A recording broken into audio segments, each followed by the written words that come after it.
The Muslims aren't just coming, they are here in our U.S. Congress. Isn't this just good diversity? You know, we always said the Muslims are coming. Well, guess what? I think we're here. We're not only everywhere in all kinds of different governments, but mashallah, wow, we're in the United States Congress. Today, Jan Markell talks to Amir Sarfati about many pertinent issues. Who is the restrainer mentioned in 1 Thessalonians 2? Is Brexit a part of the revived Roman Empire scenario spoken of in the book of Daniel? And what about the tide of blatant anti-Semitism sweeping the globe? Isn't this the oldest hatred, and why won't it go away? In fact, why is it accelerating in these last days? That and much more with Jan Markell and Amir Sarfati. Here is Jan Markell. And welcome to the program. Yes, the Muslims, well, they're coming. They're in the United States Congress, as we open with that little clip of Representative Tlaib of Michigan, making that rather astounding statement. Frankly, these Muslims, Representative Tlaib, Representative Omar from Minnesota, they're duly elected. That's fine. But what isn't fine is that they have imported into Congress a growing agitation against the nation of Israel and the Jewish people. And the Democrat Party has been moving away from Israel for a decade or more and has now entered, I think, frankly, into a danger zone. Now, we're going to talk about that just a little bit, but we're going to talk about a lot of things. And I'm going to be bringing on for the hour Amir Sarfati. Amir heads the ministry known as Behold Israel. He's spoken at 3 of my Understanding the Times conferences. You hear him frequently on Understanding the Times radio, and he'll be one of my guests this coming Saturday, September 21st, Understanding the Times 2019. Amir is also an Israeli tour guide and an author, and we carry his book, The Last Hour, an Israeli Insider Looks at the End Times. I do want to talk about the rising tide of anti-Semitism. We'll move into that. Hopefully might even get to some of the issues going on in Europe. But first, Amir, welcome back to the program. Thank you, Jan. It's always a pleasure to be on your show. Listen, I follow you so diligently online and all, and I just want to spend a few minutes, because you touched on a topic intriguing to most who love at least the theme of Bible prophecy, and that is your message on just who is the restrainer, the overall message of the restrainer. Differing views, of course, of just who is the restrainer, and the restrainer is someone of great power who's hindering the advance of the Antichrist, that would be in the tribulation. The passage comes out of 2 Thessalonians 2. It says the restrainer will be taken out of the way. Tell me, who do you feel the restrainer is? I've always said that the restrainer is, of course, the Holy Spirit, but the Holy Spirit is in us. The Bible says we're the temple of the Holy Spirit. So as long as the believers are in this world, they do have the power of restraining because of the fact that it's the Holy Spirit in them. The Holy Spirit is residing within the believers. That's the way of God to be within us. I think that the different twist that I had in that message is not about the restrainer as much as about what exactly is being restrained. Yeah. Because for the longest time, and I know most teachers also hold that opinion, that it's the Holy Spirit that restrains the supernatural evil of Satan and manifestation of satanic manifestation and all that, which is nice. But the more I read in the Bible, I see that Satan never changed his mind, he never changed his ways, and he's doing the things as always, the same things. And the Bible says that the coming of the lawless one will be just exactly as the way of Satan, not a different way, not something greater and more intense. I was looking throughout the scriptures to see who is actually restraining his power. Is Satan ever trying to restrain his power? I don't think so. He's like a roaring lion walking from one side to another, trying to see whom he can devour. So Satan is not out there to be restrained. He's the accuser of the brethren. He's to deceive. He's to sow division and all of that. And then I remember that one thing that intrigued me the most was how godly people who were called by God were able to influence God regarding his judgment and to withhold the judgment or to somehow minimize it, and actually God loved it. God took pleasure in it. Whether it was the time of Abraham with Sodom and Gomorrah, whether it's with the time of Moses that begged God, if it's not you, then don't take us from here. I don't want to go alone. And God said, Moses, I like you. And whether it's everything that comes after that, you can really see that we can plead before God. We can pray and ask God's mercies, and we can, I believe, we can restrain the judgment of God, because everybody knows judgment has to come. I mean, even Job knows that. And right. Judgment will come. It depends when. But Amir, the spirit of the Antichrist is already present, but he cannot be unleashed until this influence is gone. If you really think about it, babies are being killed by the millions. Yeah. Family values are being replaced.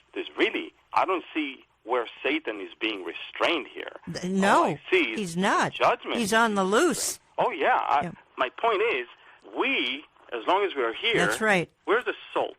And once we're out of here, correct, then the judgment is going to fall. And the judgment will fall because the judgment is due. Because that's right. Everything that is happening and has been happening for the longest time has to be judged. Right, but he's given free rein during the tribulation. It's called the lawless one, and he'll use all sorts of displays of power through signs and wonders, lying signs and wonders, to deceive the people. And again, we're referring heavily here from verses in 2 Thessalonians 2, verses 9, 10, but talking about the restrainer. It's a message that Amir gave, and he posts most of his messages on YouTube, and you need to look them up and keep up to date with his updates as well. And you can do that through beholdisrael.org, and you can just go to YouTube and type that in as well. I want to move just a little bit into some other issues, Amir, but I found that teaching, and it is available, folks, if you want to hear the full message. There's controversy, as a matter of fact. Who is the restrainer?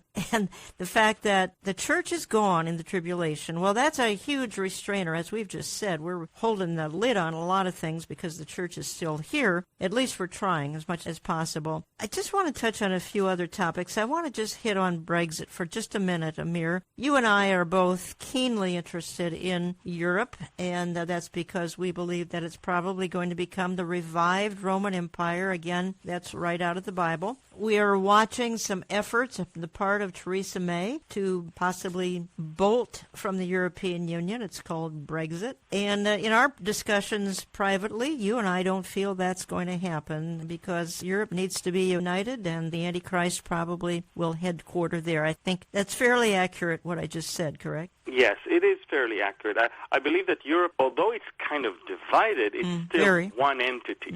It's still one entity, and the leader will be the leader of that entity. And let's not forget, the EU has been there for the longest time right now, and there's a whole generation of people that were born to this reality of EU. They don't really see themselves as British as much as European. They are so used to being a part of the EU. I'll give you an example. You just get to an airport all over Europe. Right now, because of Brexit, you see that there's a separated line for the UK people because they're no longer allowed to use the EU line for passport control.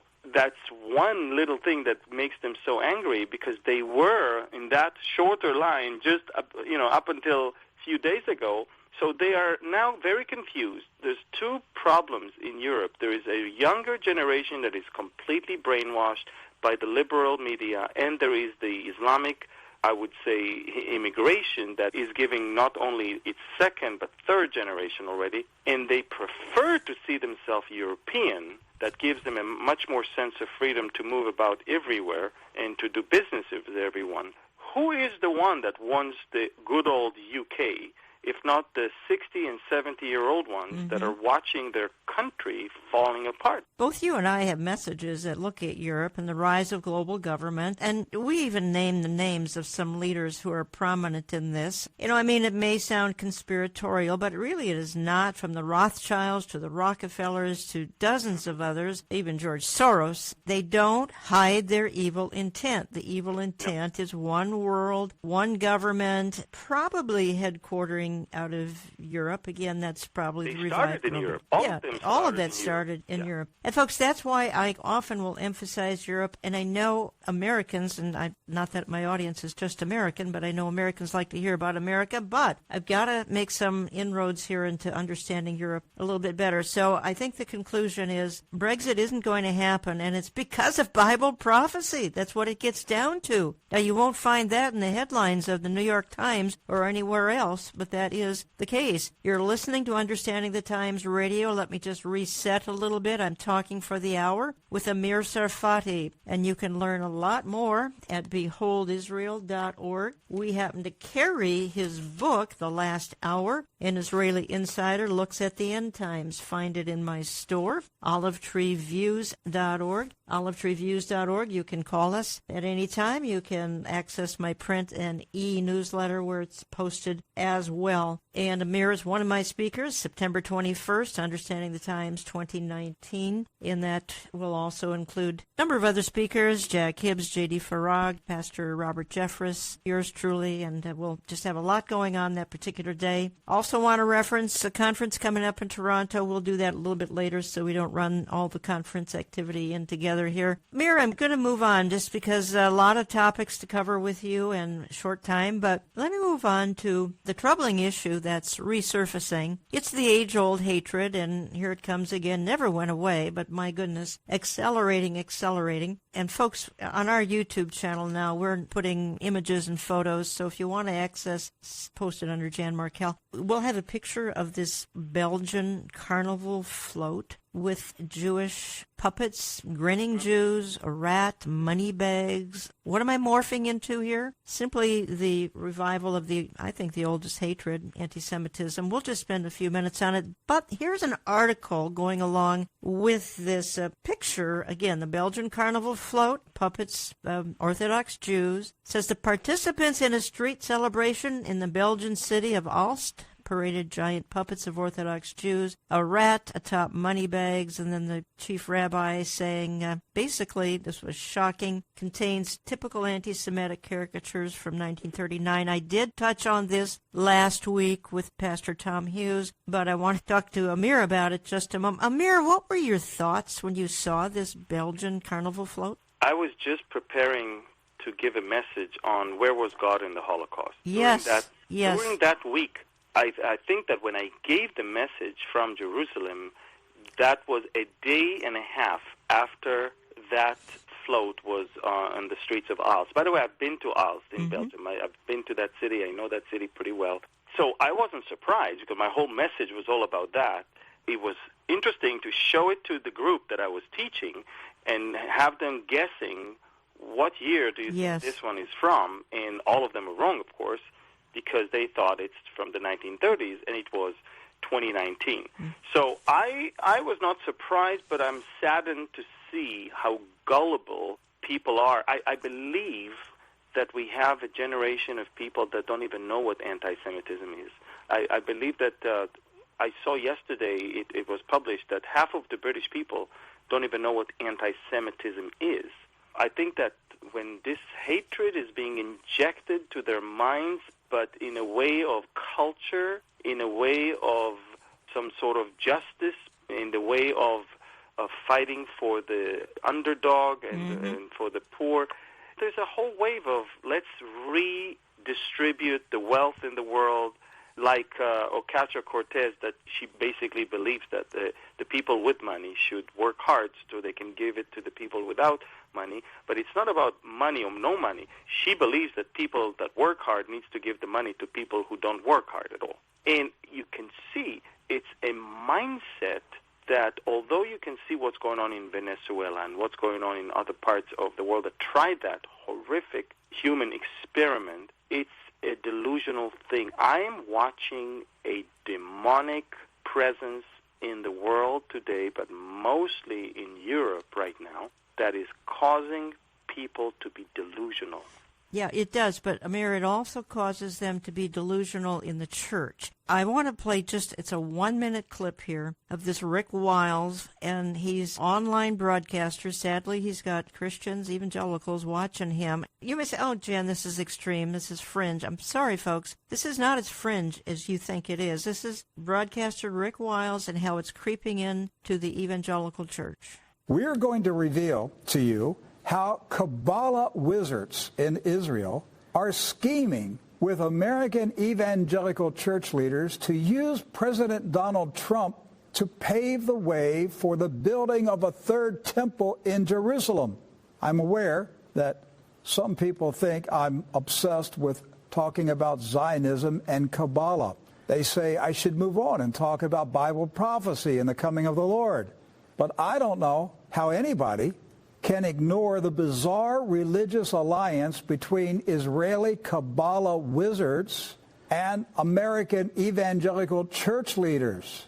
Apostate American evangelicals are in a weird marriage with satanic Kabbalah mystics in Israel. On top of it, both are claiming that President Trump's name is identified in Bible prophecy through numerology. It's one of the most bizarre things I've ever witnessed in my 40 years of walking with Jesus Christ. Okay, I know that sounds strange. He's got a lot of followers. By the way, what he's suggesting, none of it is true, because evangelicals haven't really yoked with, believe me, they haven't yoked with Kabbalah. It is kind of an evil thing. I think he's mixing two things. Yeah, he's mixing. Yeah, I get that. He's mixing Kabbalah and numerology and all of the stuff that, by the way, you and I are always coming against. Absolutely. Yes, and he's tying it with some things that are happening in the Middle East due to the election of Donald Trump, such as the recognition of Jerusalem and all of that. Now, Donald Trump has never in his lifetime expressed the desire to have a third temple in Jerusalem or to build it for it. And, and I've always taught that when the Antichrist will come, the difference between the peace that the Antichrist will introduce and any peace deal that Donald Trump may ever introduce is the temple. That's the missing component in the Trump peace plan that the Antichrist, that's why when Daniel said in English, all of you guys are getting it wrong, I'm sorry, but in English it says he will confirm a covenant, but in the Hebrew it doesn't say confirm, it says he will increase. Increase means he will make the regular spectacular, he will make the ordinary extraordinary. In other words, if everybody's talking right now about Palestinian state and some borders and this and that, comes the Antichrist and says, I'm going to make it way more spectacular than that. I'm going to give you a chance to build your temple. This is an explosive that no world leader today is going to touch. But after Ezekiel's war and after we're out of here, oh, yes. Oh, yes, indeed. I don't want to quite leave yet, though, Amir, this new hostility towards Israel and the Jewish people. As a matter of fact, in my second segment, which we're going to take a break and then head into that, I also want to talk a little bit about these three new U.S. Congresswomen, Representative Tlaib, Representative Omar, and Representative Ocasio-Cortez, because, again, this anti-Israel sentiment, all right, it's been in Europe for a long time. It's been in America as well, but it's not been, let's just say, overwhelming prominence in America. It is now, and it's creeping more so, and the Democrat Party is not pushing back, particularly against these three young women. We'll talk more about that. Just where is it going? I want to read a headline from a Polish newspaper, How to Recognize a Jew. My goodness, the paper says recognizing Jews by their anthropological features, their way of speaking, the way they look, the methods of action, the method of disinformation they give. The headline is going to say, fight them. It can no longer be this way. There's a sentiment growing. It's going to blossom in the tribulation. The Antichrist will be their friend. Then he'll turn on them and be even more anti-Semitic than we can imagine. I'll come back in just a minute. Don't go away. Welcome to Understanding the Times 2018. Tim has come all the way from Iowa. Nick and Tina from Vancouver, Canada. I'm Darlene from New Jersey. I'm from the great state of Texas. Glenn, how many times have you been to the conference? About 19. Been following Jan for about the past year. She's such a blessing, very informative. And it's just a joy to see that People are seeing the importance of end-time study and eschatology. 1/3 of the Bible is prophecy, and pastors these days don't really want to even touch on that. And it's all pointing toward Christ coming back and how the things in the Bible are being fulfilled. I was so inspired. Be sure to come out and meet Amir Sarfati this coming September 21 at our annual fall conference just outside of Minneapolis. Amir has a global following as he teaches in many nations and ministers to those who have a longing for his appearing. Christ's imminent return may have been dropped from many pulpits, but Jan and Amir try to keep hope alive with frequent discussions. More in just a minute. What do you think the state of the world is going to be in right after the rapture? Well, with the restrainer gone, I think it's going to be... We think we have anarchy now and chaos now. We haven't seen anything yet. Just what are the seals of Revelation? We are carrying a 10-DVD set, 20-part study produced by Pastor Billy Crone on the seals. This documentary takes you on an in-depth journey through the first half of the tribulation from which the church is absent. Featured in the production are Jan Markell, Dr. Dave Reagan, Pastor J.D. Farag, and Nathan Jones. Find it in our web store, olivetreeviews.org, or by calling us at 763-559-4444. That's 763-559-4444. It will also be available in our print and e-newsletter. The cost is $45 plus $6 shipping in the U.S. The Seals, a panoramic view of the first half of the tribulation, 20-part study, would be ideal for your small group or adult Sunday school class. Check it out today.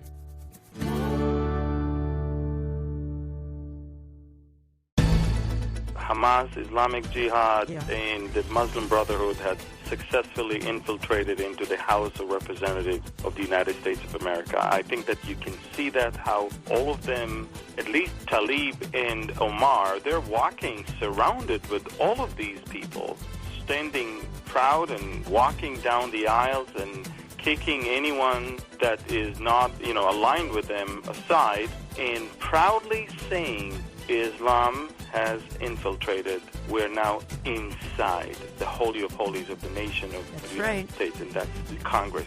Let's return to the discussion with Jan Markell and her guest Amir Sarfati. You can learn more at beholdisrael.org and find his book, The Last Hour, in our bookstore at olivetreeviews.org. Jan and Amir minister together in Toronto, Canada, May 11. They will say more about that shortly. Wednesday, House Democrats will introduce a resolution condemning anti-Semitism. This comes after freshman Democratic Congresswoman Ilhan Omar made more comments that leaders of her own party are calling anti-Semitic. At an event, Omar suggested that supporters of Israel have, quote, allegiance to a foreign country. Talk about the political influence in this country that says it is okay for people to push for allegiance to a foreign country. The 37-year-old from Minnesota and Michigan's Rashida Tlaib are the first Muslim women in Congress. They both support the movement known as BDS, which calls for a boycott of Israel until property is returned to Palestinians. Omar is once again under fire for remarks that many are calling anti-Semitic.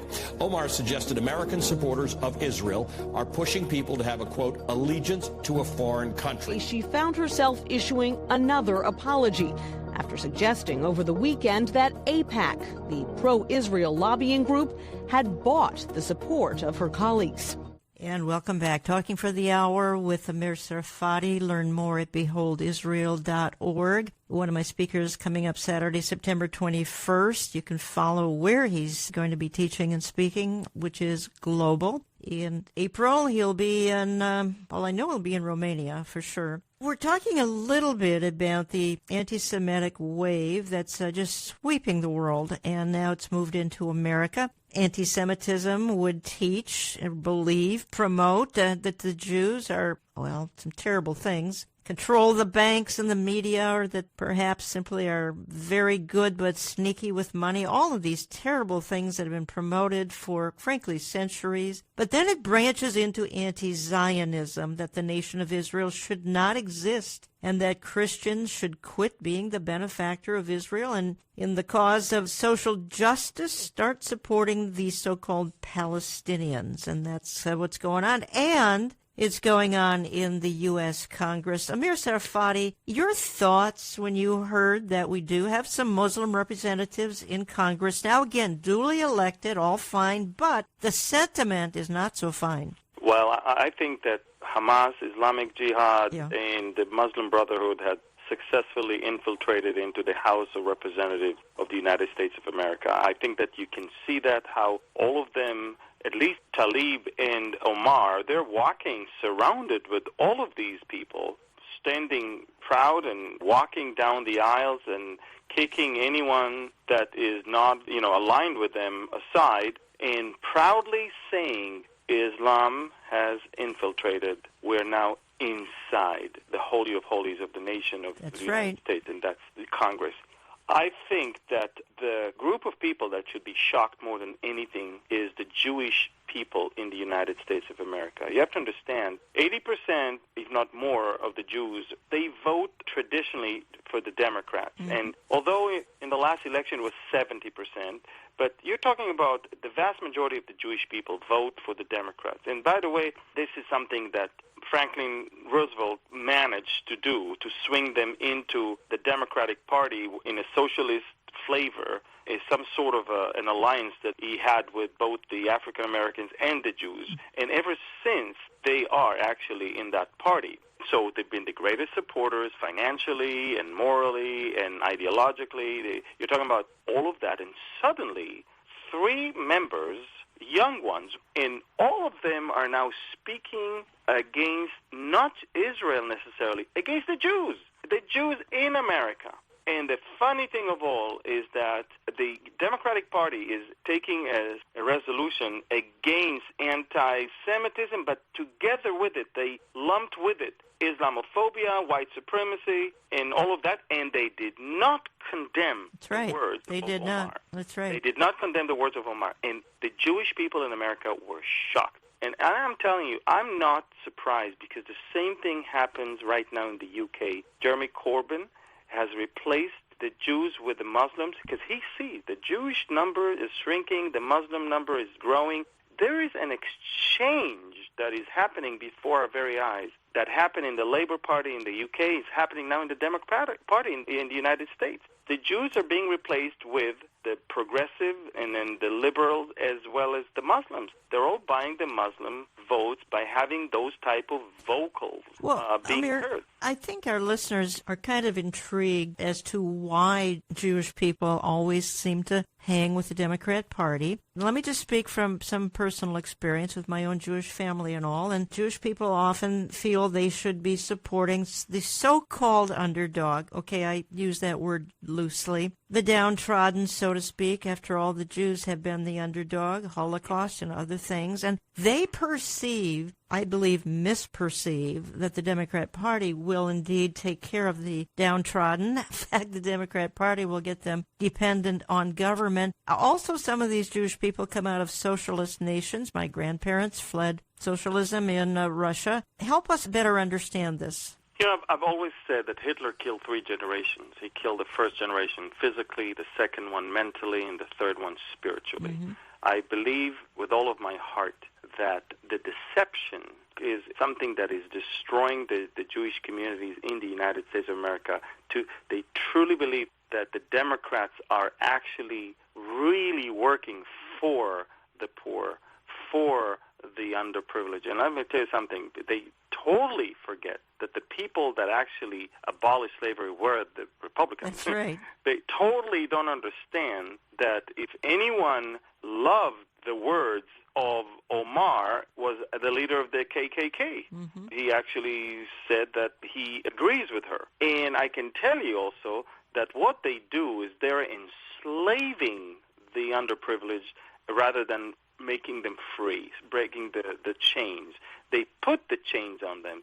They put down the black Americans. They put down all minorities so they will forever owe them and forever vote for them. This is, by the way, why they want illegals to vote. Oh, yeah. Because they understand that when they give the illegals the rights, the illegals forever be grateful to them. Well, and they will vote for them. They will. I have a whole message on how U.S. presidents have affected the Jewish people, and Franklin Delano Roosevelt, World War II, actually turned his back on the Jews of Europe. He did not want to get involved and help them. There's all sorts of ways we could have, and we chose not to. But the Jews stuck with him anyway, by and large. And I think it's interesting, Amir Tsarfati, and he's my guest for the hour. Learn more at beholdisrael.org. I think it's interesting that in the last election, they began to swing a little bit more towards Donald J. Trump. But I just want to move to a couple of other issues here related. By the way, folks, there is a conference coming up that we want you to know about, and that is the Awaiting His Return conference in Toronto, Canada. It is Saturday, May the 11th, and the speakers include Jack Hibbs, Amir Tsarfati, Barry Stagner, and yours truly. You do need some tickets. Go to beholdisrael.org, and they will direct you to a link where the tickets, I think, are only $15. So 1,500 plus seats are now sold, and there's still room for 1,500 more seats to be sold. We hope you'll come on out to Church on the Queensway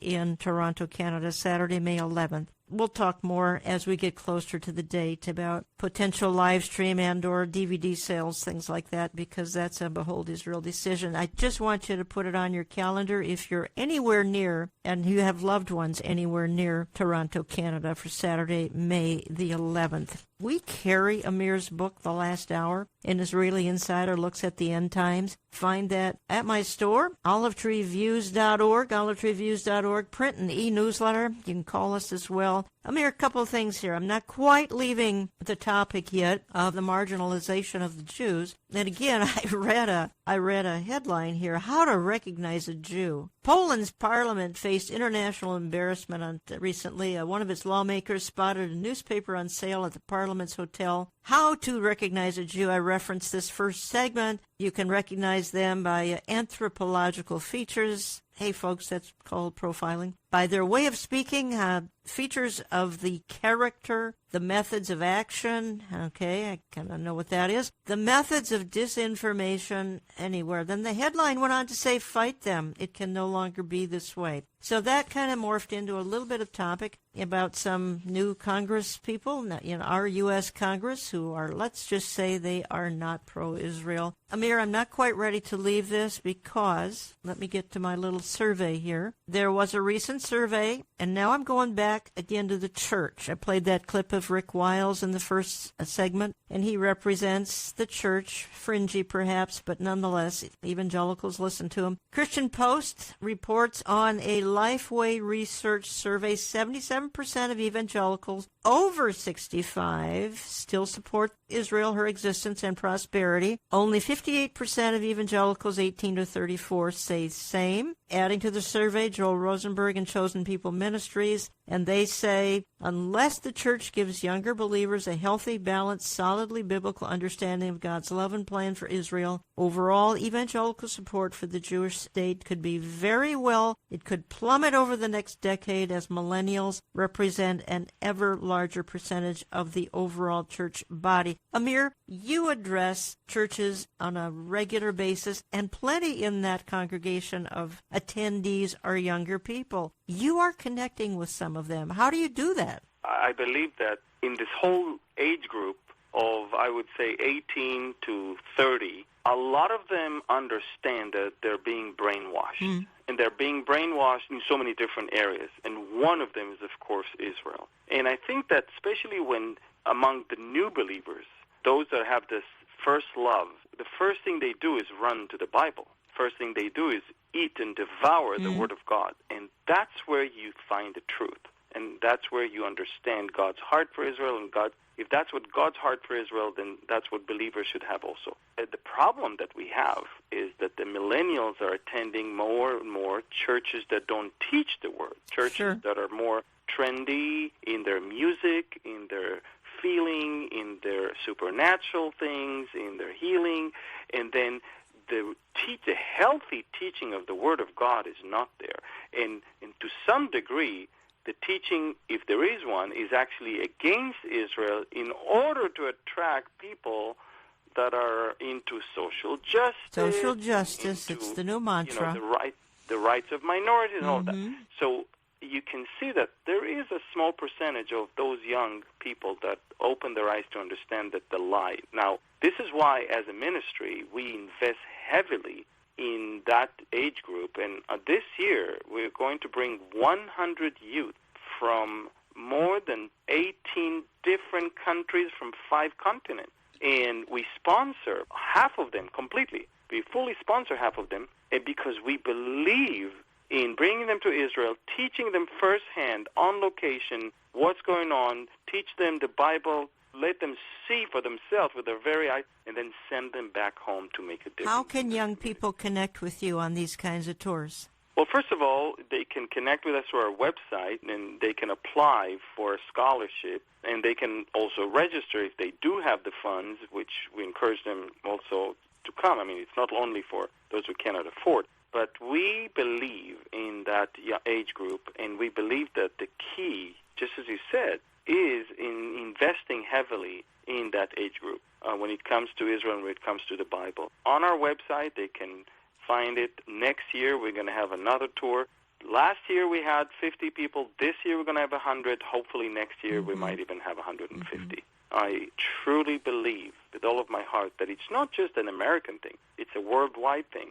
And we encourage parents and grandparents to maybe sponsor their children or their grandchildren by sending them to Israel to be exposed to the truth. And I promise you that once they're here, we'll send them back home on fire. Yeah, I believe that. And they come out to my conference and other conferences that I know of, and they come out enthused. I'm not overly discouraged. I just had an email from a 21-year-old today who loves everything we talk about. This is not a lost cause, folks. It really isn't. As a matter of fact, I'm going to be taping a program, I think next week, with a couple of young people who are going to speak into this. But again, Amir, we've got events, for instance, I don't know, the Catalyst Conference or the Justice Conference. These are for young people, and they'll have pro-Palestinian or Palestinian speakers, actually. One of them, the Justice Conference, will feature a Marxist, Cornel West, regularly, or Lynn Hybels at these conferences. And these young people will not hear the truth at some of these events. They'll hear social justice. Now, we've referenced that at least 3 times in this hour. We've got Relevant Magazine, which has turned into anti-Israel propaganda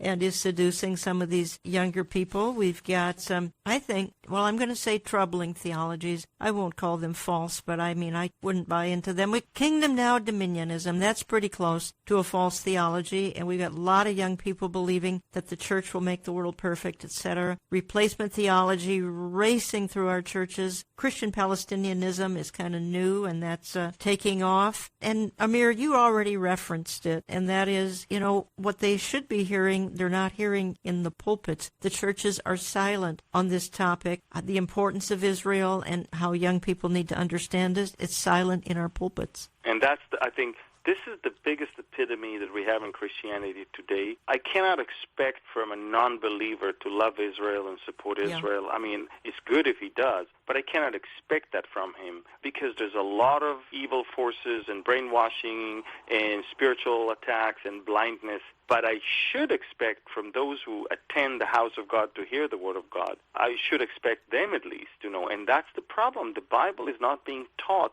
Parts of the Bible are being completely ignored, and Israel is being portrayed as an irrelevant thing for today, that the people of the past. It's so sad because almost every book contains things that are of the past, present, and the future. I mean, I'm looking at the book of Joel. I'm working on a message about the day of the Lord, and how Joel talked about the day of the Lord at his time, and about the invasion of the locusts at his time, and then he also referred to the day of the Lord that is coming on all of Israel, and about a different type of locust that is going to come. He's talking about different wars. He's speaking about something much bigger, and he's saying, tell that to the people of your generation, but I want you also to talk about the things for the generations to come.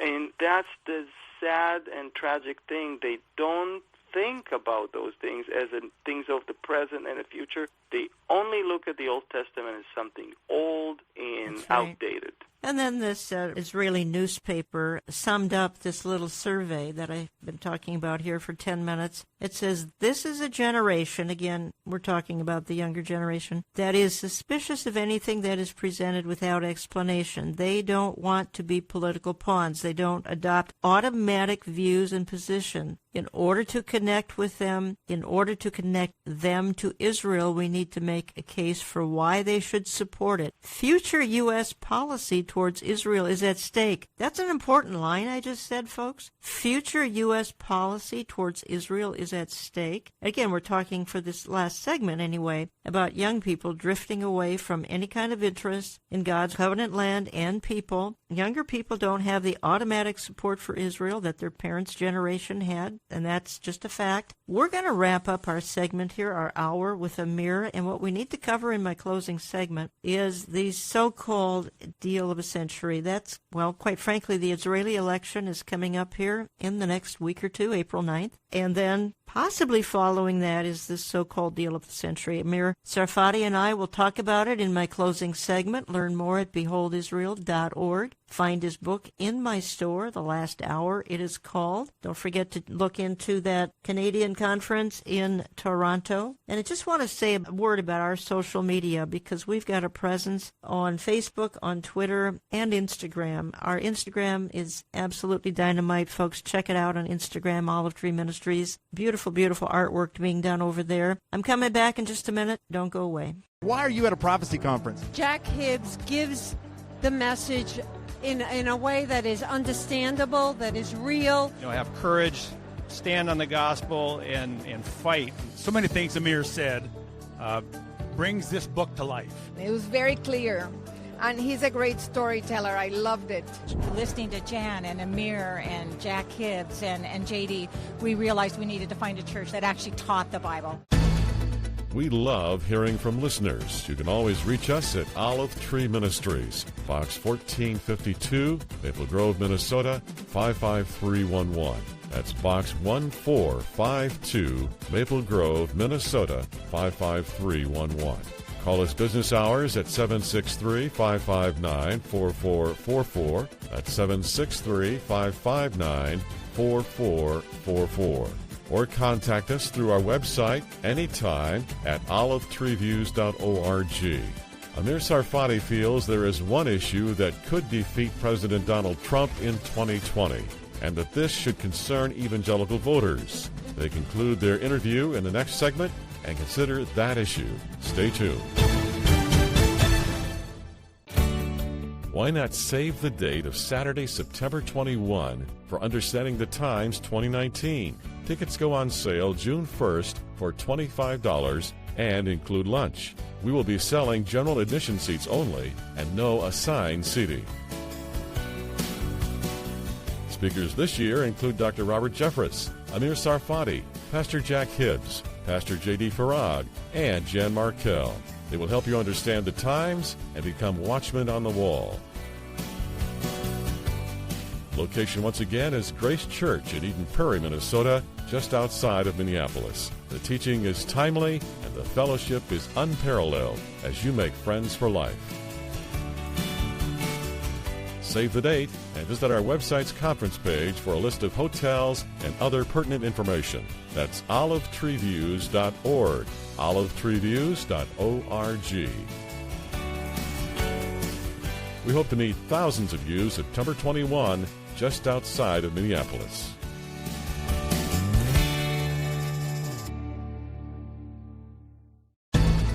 He defends the Jews from their own party more than their own party defends it. And he's the one who sounded the voices against the anti-Jewish and the anti-Semitic voices of the Democratic Party itself. I believe that the Jewish people in America needs to wake up and understand there's never been a greater friend to Israel and to the Jews in America as President Trump. This program is posted to our website, to oneplace.com, and to our YouTube channel on Saturday morning. Keep up to date on issues that are of interest to Christians by checking our daily headlines at olivetreeviews.org. Click on the News category. Jan and Amir now conclude today's programming. This tells you that being a believer does not necessarily mean I need to belong to a huge crowd, because let me tell you something, folks. We will always be the minority. Always. We were not even designed to be the majority. We are designed to be only, at the end, the only ones. But until He will make all things new, new heavens, new earth, new Jerusalem, where we are the only dwellers, we will always be the minority. Don't seek to be the majority, because you will not be. Wide is the path to destruction, narrow is the path to salvation. You understand, to begin with, we're not of this world. We are citizens of the heavenlies. We are not, if you want to be like the world, look what's going to happen. Because He who is in you is greater than he who is in the world. They are of the world, therefore they speak as of the world, and the world hears them. The world will hear you when you speak to the world what the world wants to hear.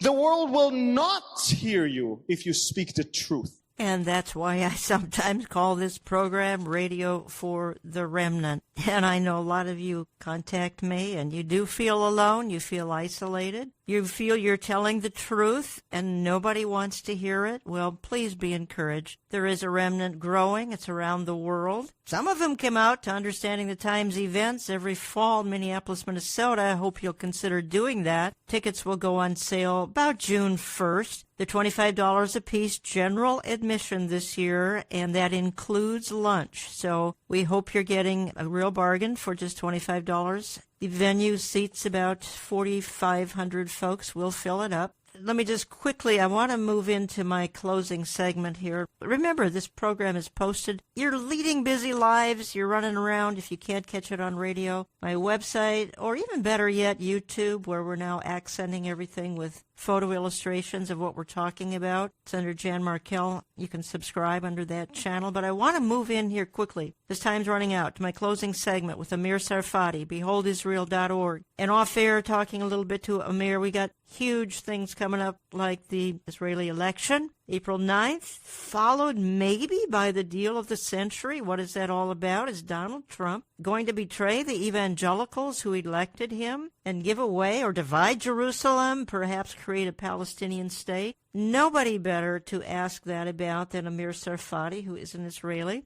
Look, Israel is the 8th most powerful nation in the world. That's been declared here for about the last year. Why would any Israeli vote to undo that with possibly a weaker administration? Amir, address that. First of all, Israel is no different than any other country when it comes to the demonic and satanic activity of the one world government and of the industrialist and Israel is one of the movers and shakers of things in the world, and there's a great interest in the one world government and the Illuminati powers. There's a great interest in controlling the politics in this country. Great interest. And therefore there is an unprecedented effort right now from the elites of the military and the security services and the banking system, the entertainment, the media. All of them are, I would say, ganging up against Netanyahu to smear him and to make him look bad in order to not have him again as prime minister. The problem that they have is that the facts on the ground are all in his favor. It is the best time we've ever had financially, the best time we ever had militarily. It is the best time we ever had politically. Israel has never been so desired by world leaders as it is nowadays. Second to the White House, the Prime Minister's office is the most visited office in the world by world leaders. I did not know that. That is interesting. Yeah. So my point is that it's very hard to come to the average Israeli and tell him it's so bad, we'll make things better, when things have never been better. But again, spiritual darkness and spiritual blindness is always having certain success. And I think you agree with me, there's a lot of parallels between Donald Trump and Benjamin Netanyahu. Netanyahu. Amazing. I mean, the forces of darkness and evil that work against both of them are the same, the exact same. You guys have the American label on it, and we have the Israeli label on it. But it's exactly the same thing. And by the way, last time, in the last election, President Obama at the time used U.S. official government funds to fund the efforts to get Netanyahu not elected. At the time, it was called V15. It's Victory 15, basically. It was supposed to be a non-profit organization that is pushing for the other side to win. But it was funded by American government money. It was amazing. And the same Democrats are now talking about Russian collusion. I'm thinking to myself, weren't you those that tried to affect the elections in Israel just a few years ago? That's right. It's interesting that Netanyahu is definitely having to fight and fight hard. I guess where you want to go now, Jan, with me, is the whole peace deal. Yeah, in our closing minutes, Amir, we hear about the deal of the century. You and I know that's even a silly term, but I've heard you address it online. And folks, get his online presentations on YouTube. That's the genre of today, and that's how you stay really up to date. But I've heard you address it, and I've heard you say, correct me if I'm wrong, that Donald Trump would not have moved the American embassy from Tel Aviv to Jerusalem on the 70th anniversary just to kind of turn around, stab her in the back, create a Palestinian state, divide Jerusalem? Not going to happen, you say. Not only that, but Donald Trump, the day he divides Jerusalem, is losing his 2020 election. Yeah. Because the evangelicals are those that tipped this whole thing and eventually caused him to be elected. There's no doubt, and he knows that, by the way. He knows it very well. That's why last week he invited a lot of evangelical leaders. I'm not a big fan of all of them, but still, I mean, they were invited to the White House, and they were actually given a chance to tell the administration their opinion about this. All of them raised the concern that Jerusalem will be divided and the Palestinian state will be created. And I think that President Trump listened carefully to what they said, and also Vice President Pence, who is a devout Christian, I can say that, he also realized that America cannot talk in two voices. And if the voice is that Jerusalem is Israel's, and the voice is that we cannot create a Palestinian state unless the Palestinians themselves will behave as a state. And right now what we have, the Palestinians have never been more divided than they are today. They've never had so many inner problems, struggles, and violence as they do today. They've never been so weak internationally as they are today. They've never been so weak financially as they are today. And they still insist on paying stipends to terrorist families. That's right. Every single month. That alone is the deal breaker. And my point is this. I believe, and from tips that I got, and by the way, only 6 people ever saw the deal of the century. Everyone that tells you that he knows what it is, it's a speculation. Only 6 people saw it. But I can tell you one thing. If Ambassador Friedman saw it and agreed with it, then we can sleep good at night. Okay. Because Ambassador Friedman is one of the most devout Zionists I've ever seen. He loves Israel. He loves Jerusalem. He actually moved to Jerusalem right now. The old consulate building on the Agron Street is now turning into the ambassador's mansion. I want to tell you something. President Trump closed all the consulates in Jerusalem, not giving the Palestinians any consulate representation of America that is only for them. He directs everyone to the embassy. That's it. You feel President Trump is Israel's best friend as a U.S. president, correct? Not only that, I feel that he's the Jewish people in America's best friend. Yes. I believe that what we see today, he defends the Jews from their own party more than their own party defends them. Mm-hmm. And he's the one who sounded the voices against the anti-Jewish and the anti-Semitic voices of the Democratic Party itself.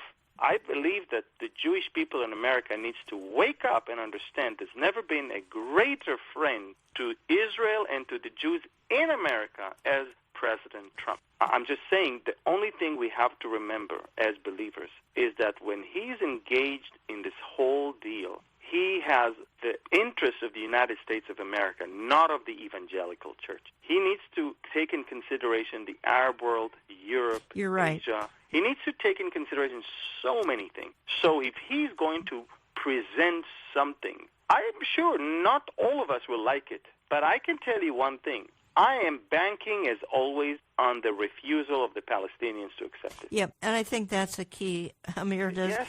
You hear about the peace partner. Israel doesn't have a peace partner. Palestinians are going to have to accept this, whatever it is, deal of the century, whatever you want to call it, peace treaty. Probably not going to happen. We'll see. Folks, come on out Saturday, September 21st. Meet Amir, J.D. Farag, Robert Jeffress, Jack Hibbs, yours truly. Or if you're in the Toronto area at all, come on out and meet us Saturday, May the 11th, Church on the Queensway. Barry Stagner, Jack Hibbs, Amir Sarfati, myself. You got to get tickets. BeholdIsrael.org. That will give you a link to get the tickets. And I believe there's quite a few seats left. The seats 3,000 anyway. Our event seats about 4,500 roughly. Check with us after June 1st for ticketing for Understanding the Times 2019. I need to go out of my program here only because I'm completely out of time. I've referred to and played a clip here about truth in this hour, and I hear again from many of you, and you are truth seekers, and finding the like-minded has been difficult. And thank you for trusting some of us with that information. Hundreds, even thousands of emails and letters tell me that you listen to this program, you listen to Amir Sarfati, my guest for the hour, you listen to J.D. Farag, you listen to Pastor Jack Hibbs, and others with an online and on-air presence, and I encourage you to continue to seek the truth. It can be a lonely road. Again, you can meet friends for life by attending some of these events we've talked about. Come on out this fall. Keep looking up. Never give up hope. And the blessed hope is our only hope. I want to thank you for listening, and we'll talk to you next week. You are the love song we'll sing forever, bowing before you. Today's issues are complex, and unless seen from a biblical perspective, seldom make sense. Thank you for trusting us with this information each week on air and daily on our website and via YouTube. Contact us at Olive Tree Ministries, Box 1452, Maple Grove, Minnesota, 55311. That's Box 1452, Maple Grove, Minnesota, 55311. Call us at 763-559-4444. That's 763-559-4444. You can connect 24/7 at olivetreeviews.org. Catch us each week here on Understanding the Times Radio and say with us, things aren't falling apart, they are falling into place.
Chẳng được quên khi cơn mưa đêm lại về.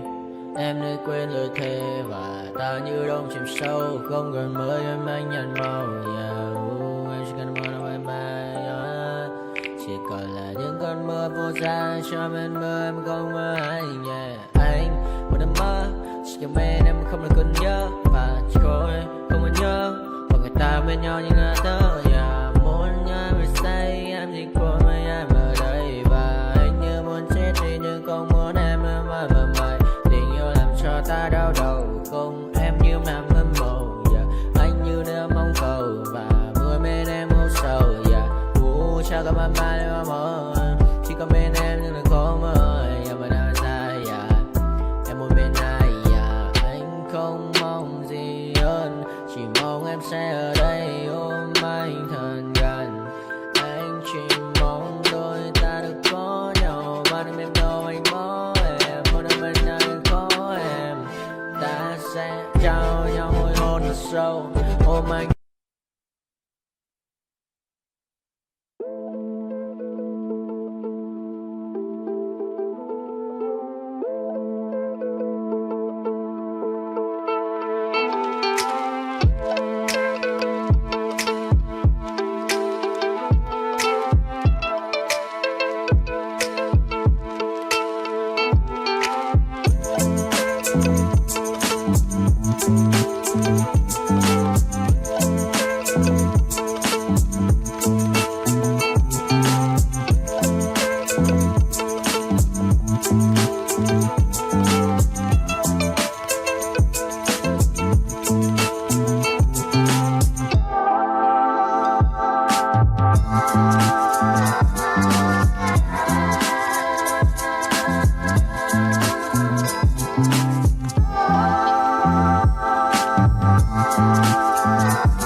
nightmares in my head, I fear that the thoughts build up until I can't hear, that my mind fills up into a creature, and it haunts me somewhere much deeper. Anxiety, filling up every space, no privacy. And silently, it could build and build until you finally see, whoa, it's taking over, damn no closure, moving closer. No exposure, I just wanna be a loner. Some can't stay sober, looking over all their shoulders, like moving boulders just to get out of the home. It sucks, I've had enough, I don't wanna feel stuck under the rug, all my problems that I shove. I got nightmares in my head, I fear that the thoughts build up until I can't hear, that my mind fills up into a creature, and it haunts me somewhere much deeper. I got nightmares in my head, I fear that the thoughts build up until I can't hear, that my mind fills up into a creature, and it haunts me somewhere much deeper. I've been feeling weird, I can't seem to focus good enough, nothing's really clear, sometimes it could be a little tough. I just need to feel like the end's in sight for me, but let's be really real, anxiety can foggy all this stuff. I've been feeling weird, I can't seem to focus good enough, nothing's really clear, sometimes it could be a little tough. I just need to feel like the end's in sight for me, but let's be really real, anxiety can foggy all this stuff. It sucks when you finally feel like giving up. Oh God, no luck, everything feels like you're sticky stuck. I'm lost, handcuffed to the bed where I sleep, don't give a fuck, can't stop, unplug, feeling over